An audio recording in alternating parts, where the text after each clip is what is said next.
the letter E, I wanted to show you how to clear your layer that you've been working on. So all you have to do on the layer that you've been practicing on, tap it, click clear.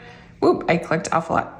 Click clear and everything goes away. Then you can use it to practice again and again versus having to delete and add new layers and rename them and all that jazz. So now we are going to turn off everything so far. Here's a trick for that. If you want to turn off everything so far from here down, you can actually long hold that and it'll keep just the layer you're touching. But then you'd have to turn guidelines back on. But depending on how many layers you have, that long press can be kind of useful.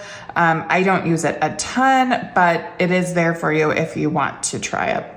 All right, so we'll turn on letter E, F, G now. We'll turn on our practice layer, tap it, and make sure it's highlighted. One other thing I wanted to mention, if you're using, let's say I'm using the color green, and you find that my guidelines for the letters are too bright for you, come to that layer, tap the letter in, and you can reduce the opacity to something a little bit lighter. So I'm gonna put mine about 42%. And go back to my practice here layer and we'll get started on letter E.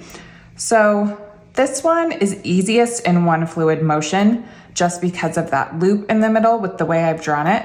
So you would do light pressure, light, heavy, light. And you can see even mine doesn't, perfectly match my original, that's fine. And then light, heavy.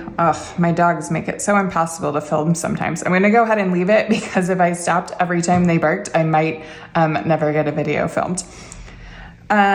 Sorry, so light, heavy, light, heavy, light. And then the lowercase is just light, heavy, light. For our slanted letter E, we can actually do this one in two parts.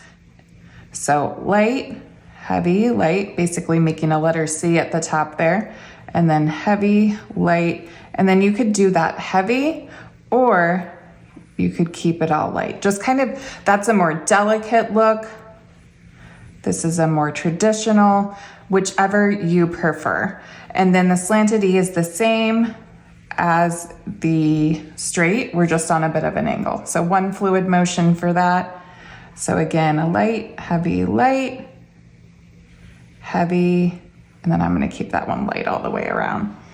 And then, like we've talked about, if you're doing a real piece here, you can always go back and touch that up and make any of your transitions a little smoother or prettier. That's another major perk of working on the iPad. It makes that so easy to do. So that one was again, light, heavy, light. Touch up.